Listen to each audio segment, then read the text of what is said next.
Quand on pense à un jeu de glisse, on pense avant tout à du fun et encore du fun. Mais quand on pense à un jeu de glisse réaliste, c'est plutôt la galère qui prime sur le fun.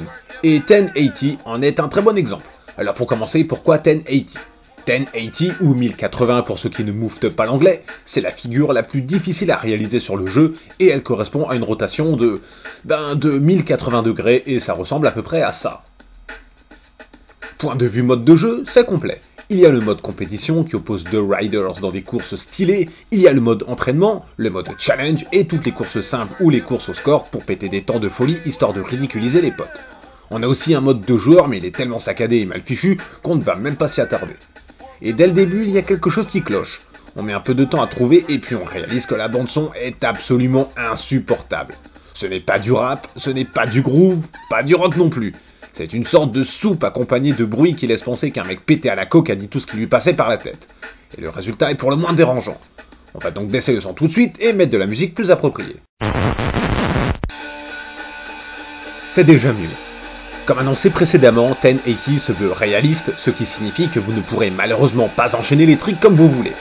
Si placer quelques figures en l'air n'est pas plus compliqué que ça, se réceptionner à l'atterrissage relève de l'exploit. Même sur le saut le plus insignifiant, votre rider peut se casser la gueule. À l'époque, avec le stick analogique, ça donnait franchement envie de massacrer sa console. Aujourd'hui, avec la manette classique de la Wii, ça passe un peu mieux, mais ça reste bien pète-burne de voir son snowboarder se gaufrer à chaque fois que vous avez le malheur de presser le bouton de saut. Et encore, ce n'est pas le pire. Le pire, c'est la saloperie de barre de vie. Quand vous tombez, elle diminue, et quand elle est vide, vous avez perdu.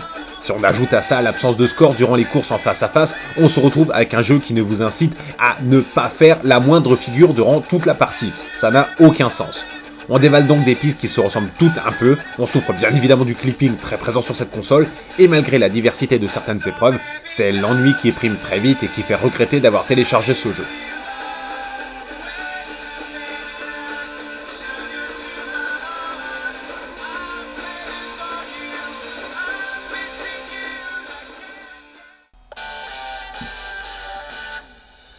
Même s'il n'y a pas de quoi fouetter un ornithorynque, le jeu reste beau et on prend plaisir à glisser sur la poudreuse avec des arrière-plans plutôt jolis. De ce côté aussi, le jeu est satisfaisant. Même si le nombre de pistes est très réduit, on peut se les faire en temps limité, en face à face, en course au point, et pour certaines, il y a la possibilité de participer en slalom. C'est convenable. Pas non plus de reproches à faire ici. En mode 2 joueurs, c'est la catastrophe absolue, mais on va faire comme si le jeu était dépourvu de cette option. Suivant votre vitesse, les fringues des riders subissent la résistance du vent et le rendu est plutôt chouette. Sinon, bien évidemment, le jeu avait intérêt à être fluide vu le faible nombre de snowboarders sur la piste.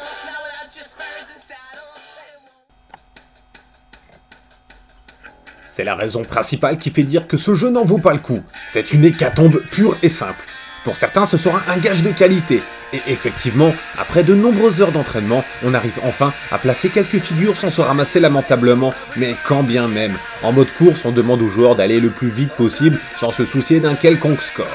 Le jeu perd alors une énorme partie de son intérêt ici. Ah ouais, parce que, attention, ce que vous écoutez là, ça n'a rien à voir avec la cacophonie instrumentale que le jeu vous dégueule dessus. Les voix digitalisées sont correctes, mais elles manquent tellement de patates qu'on croirait avoir affaire à des joueurs de foot placés sur un terrain de pelote basque. On ne sait pas trop ce que ça donnerait en vrai, mais l'idée est là. Malgré la présence du halfpipe, d'un terrain d'entraînement, d'une aire de saut et de quelques jolis circuits, on a l'impression de faire très vite le tour de la cartouche. Les descentes ne sont pas toutes très bien pensées, avec des passages trop étroits ou même de nombreux endroits dans lesquels on peut se coincer sans savoir comment on a fait. Et vu la jouabilité, les endroits supposés dément comme un champ de boss ou une vaste étendue de poudreuse deviendraient presque les coins à éviter. Dire si c'est grave. Pour ceux qui ne le savent pas, votre Wii lit les jeux GameCube. Alors au lieu de télécharger cette connerie, vous pouvez investir dans SSX3 ou SSX On Tour. Et là pour le coup vous passerez de bons moments. Bon, ok, il faut aussi une manette GameCube, mais il faut savoir ce qu'on veut à la fin, hein. Mais bon, 1080 a quand même ça pour lui qu'il est peut-être le seul jeu dans sa catégorie à vous permettre de contrôler un panda et de faire du snowboard sur un pingouin. Ouais, c'est bien tout ce qu'il a ce jeu.